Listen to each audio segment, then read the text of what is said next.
Il y a quelque temps, j'ai réalisé un guide pour apprendre à utiliser WordPress comme LMS pour faire un portail de formation. Et depuis, j'utilise un plugin de LMS qui s'appelle LearnDash. Et ce plugin de LMS, je vais vous le présenter. Et vous pouvez aussi trouver en dessous de la description de la vidéo un lien vers le guide à télécharger si vous voulez avoir une idée plus générale sur un portail de formation avec WordPress. Alors dans cette première vidéo, je vous présente pourquoi LearnDash, en référence à un article que je vous mettrai en lien. Et ce qu'on va voir aujourd'hui, c'est les 4 atouts qui me semblent importants pour LearnDash. Premièrement, comment afficher les cours avec la grille de cours. Ensuite, le deuxième point, ça va être le constructeur de cours par glisser-déposer. Comment on peut organiser cours, leçons, items et rajouter après des contenus de formation. Le troisième point, ça va être le tableau de bord ProPanel qui permet de gérer les utilisateurs et les apprenants. Et enfin, l'intégration dans l'environnement de WordPress. Alors la grille, c'est la vitrine de votre portail. Elle met en évidence vos formations et elle vous permet de personnaliser comment les apprenants vont y accéder. Donc le prix ou la gratuité, les conditions d'accès, les prérequis, les dates, le programme, etc. Donc la première chose, c'est de créer une page. Et sur cette page qu'on a créée, donc on va saisir un titre. Ici, ça va être grille de cours, tout simplement. Puis, on utilise les blocs de Gutenberg et non pas ici Divi qu'on pourrait prendre. Et dans les blocs, on va chercher, à partir du mot-clé LearnDash, le bloc qui correspond à la grille. Puisque vous voyez que LearnDash a quand même pas mal de blocs. On verra dans la formation à quoi ils peuvent servir. Mais nous, ce qui nous intéresse, c'est la grille. La voilà. Donc il nous met qu'on peut choisir autre chose que des cours à afficher. Mais ce qui nous intéresse, nous, pour le moment, ce sont les cours. Donc là, on a différentes sortes de grilles qui peuvent être affichées, qui apportent des couleurs différentes, c'est des modèles différents. On peut choisir le nombre de colonnes. Donc ici, on a une grille de 2 colonnes. Et on a 3 options, c'est grid, maçonnerie et liste. Voici ce que donne la liste. Tout simplement, les cours sont affichés l'un en dessous de l'autre sur une seule colonne.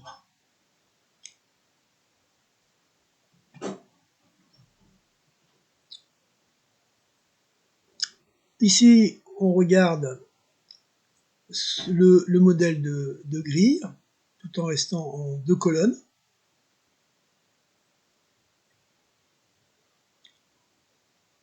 Pareil, on peut changer le modèle. Donc on voit que c'est sur 2 colonnes. Pour le moment, l'ordre n'a pas été choisi, n'a pas été défini. Donc là, ce sont bien les cours qu'on veut afficher, ok. Vous voyez qu'on pourrait afficher d'autres choses que les cours. Et l'ordre qu'on va choisir, c'est ascendant. Donc de 0 à 10, par exemple, si on décide d'afficher 10 cours. Ok, donc ça a l'air de fonctionner. Par contre, on n'a pas les chiffres dans l'ordre. Pourquoi? Parce qu'on n'a pas pris les titres. Il faut qu'on choisisse de mettre les titres dans l'ordre. Donc maintenant, on a l'ordre qui est recherché. Ce sont bien par titre les chiffres qui s'affichent dans l'ordre ascendant. Et ici, on a d'autres réglages, mais on ne va pas rentrer dans les détails pour le moment. Après la grille de cours, passons maintenant au deuxième atout de LearnDash, c'est son constructeur de cours. Voilà la terminologie anglaise des 3 niveaux de contenu, puisqu'il y a 3 niveaux de contenu dans ce constructeur. Donc course, lesson et topic. Donc ces 3 niveaux, ils peuvent être renommés selon la terminologie que vous utilisez couramment dans votre environnement. On peut par exemple traduire cours par module, lesson par séquence et topic par section. Nous, dans notre exemple, on aura cours, leçon et chapitre. On va donc voir, à partir du tableau de bord de WordPress, on rentre dans le menu de l'Handash, donc on va dans cours. Et là, dans cours, on va afficher la liste de tous les cours qui sont sur notre portail. Et chaque fois qu'on passe la souris sur un cours, on voit qu'on peut cliquer sur constructeur. Donc on va directement sur le constructeur. Et on arrive ici, vous voyez en haut, donc dans le menu, on est sur constructeur. On peut faire tout afficher pour voir, développer donc l'arborescence dont on dispose actuellement. Donc là, le L correspond aux leçons qui sont affichées en vert. On clique sur Nouveau chapitre, qui est le niveau en dessous de la leçon. Ici, je vais saisir un titre de chapitre, de ce nouveau chapitre. Un titre original d'ailleurs, nouveau chapitre. Je valide.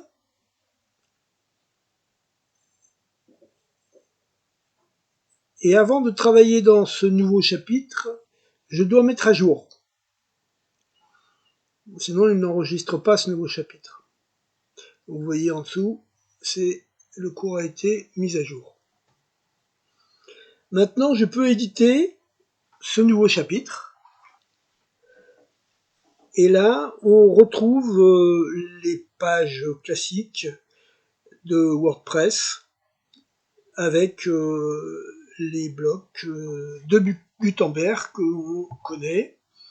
Et on a ce menu qui nous permet d'ajouter les blocs au choix pour éditer notre page comme une page classique de WordPress ou un article. Donc là, on a la liste de toutes les leçons de notre cours. Alors vous voyez que sur la droite, on a un menu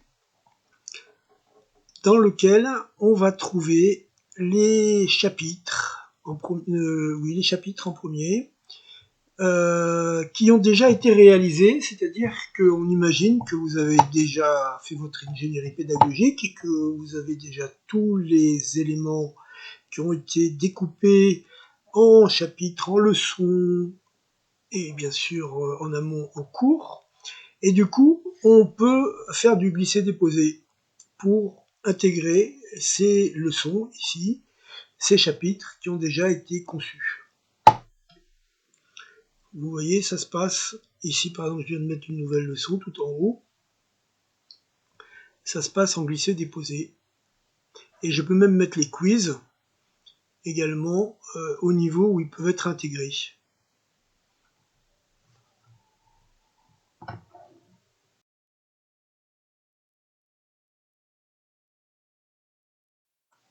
Et n'oublions pas d'enregistrer. Maintenant, voici le résultat de notre travail. Ça, c'est la page du cours. Alors, on ne l'a pas vue telle qu'elle est faite, mais c'est exactement le même principe que la page des leçons, puisque c'est toujours les blocs de Gutenberg. Donc là, on a fait tout développer, et on voit les items qu'on a ajoutés dans notre cours. Donc ici, on a organisé l'accompagnement et le suivi qui était une leçon qu'on a ajoutée. Ici, on a notre nouveau chapitre. Et enfin, on a notre quiz. Voilà où ils apparaissent, vus de l'extérieur, vus de l'apprenant. Troisième point, c'est le tableau de bord ProPanel qui n'est pas des moindres, parce qu'il va fournir des rapports et un suivi de chaque apprenant pour ce qui pourrait être fourni après à des financeurs. On a 5 points qui sont l'activité ProPanel, les rapports ProPanel, les filtres, les graphiques de progression Et enfin, la vue d'ensemble, le propanel, le dernier tableau. Alors on regarde le premier, activité propanel, et on voit là qu'il y a des pages qui sont l'une après l'autre, donc l'activité est enregistrée au format antéchronologique.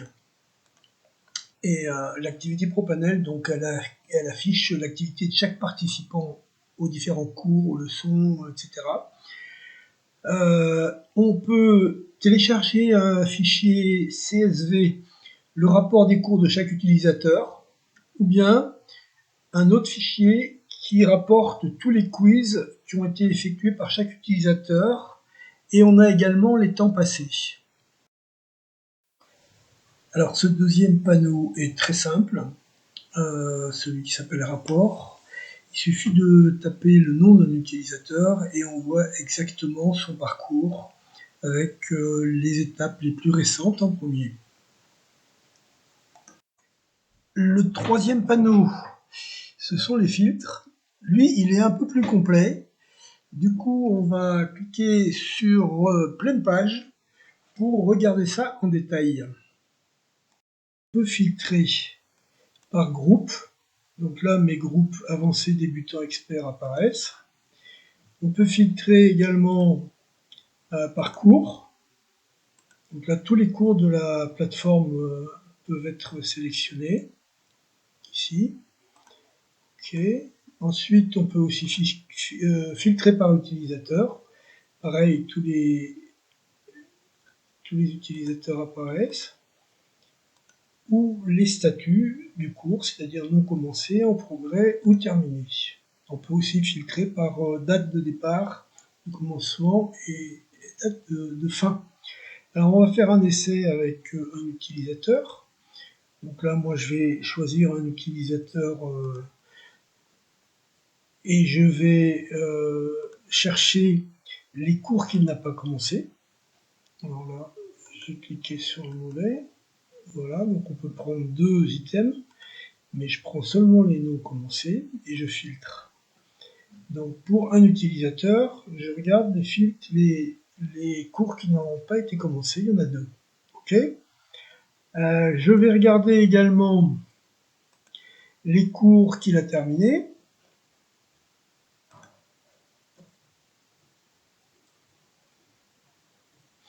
Et là, je vois qu'il y en a quelques-uns qu'il a terminés. OK. Ensuite, je peux, pour un cours précis, savoir où il en est dans ce cours. Alors j'enlève terminé. Et je prends par exemple le cours numéro 2, installer Landash, je filtre et je vois où il en est dans ce cours. Donc je vois qu'il a presque terminé, 62%. Donc je me dis, je vais lui envoyer un mail. Du coup, je passe sur mail, sujet cours installé. Et ici, je mets mon message et j'envoie. Et automatiquement, si mon cron est bien configuré, hop, il le reçoit dans sa messagerie. Et je peux aussi downloader, donc je peux exporter tout ce que je viens de filtrer en format CSV. Voici les deux derniers widgets qui correspondent à Propanel. Alors, on a ce graphique qui est divisé en deux parties. Ici, on a tous les cours qui ne sont pas commencés, en progrès et qui sont complétés. Donc là, vous voyez, j'en ai 299 donc commencés. Ici, j'en ai 17 en progrès. Et enfin, 9 complétés. Alors, ça reprend l'histoire de la plateforme. C'est quelque chose qui peut être réglé dans le développement des filtres. Pour l'instant, ce n'est pas représentatif réellement de ce qui se passe sur ma plateforme à l'heure actuelle.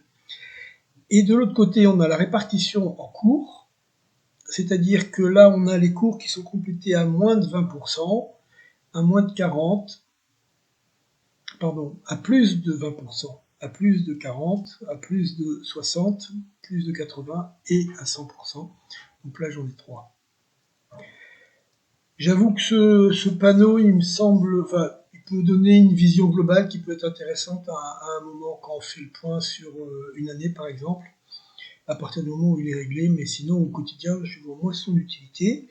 Et le dernier, c'est la vue d'ensemble ProPanel, où on a l'ensemble des étudiants qui sont inscrits. Donc là, on va aller sur les utilisateurs, hein, ça nous emmène vers la page des utilisateurs, le nombre de cours qui sont actifs, le nombre d'essais en attente, c'est-à-dire ce sont les quiz sur lesquels les formateurs doivent répondre, et les devoirs en attente, c'est-à-dire les devoirs qui ont été émis par les formateurs et dont on attend une réponse, et ensuite enfin, de la part des apprenants.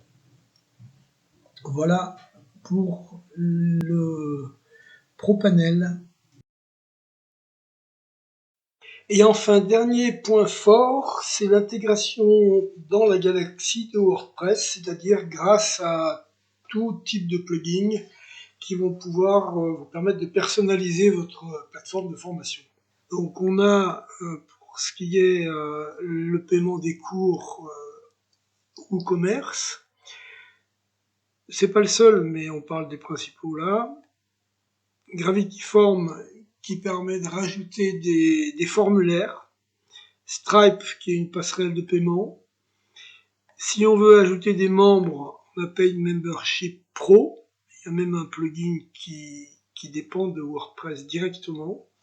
Slack, si on veut rajouter des forums pour réaliser des échanges en plus dans notre dispositif de formation. BuddyPress si on veut faire une communauté. Mailchimp pour faire des newsletters. Et BBPress pour faire des forums.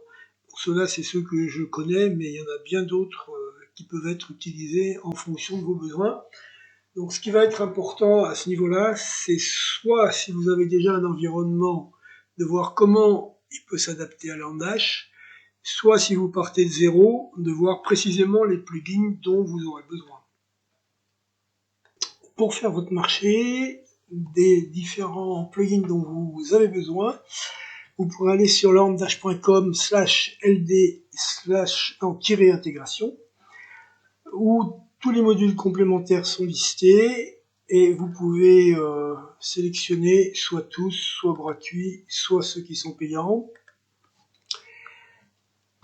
Et lorsque vous serez sur votre propre Landash, vous aurez également accès aux add-ons, donc aux plugins qui sont installés sur votre site. Donc, tout ça, c'est la liste de ceux qui sont installés avec leur version et possibilité de mettre à jour ou de supprimer. Et également ceux qui peuvent être ajoutés gratuitement. Et en haut, vous choisissez ceux que vous voulez acheter et éventuellement ceux qui peuvent être rajoutés third party, c'est-à-dire qui proviennent de tiers qui créent des applications qui sont liées à Landash. Voilà, je vous remercie de votre attention. Le sujet de la prochaine vidéo sera la présentation de la formation à Landash. Je vous dis à bientôt. Au revoir.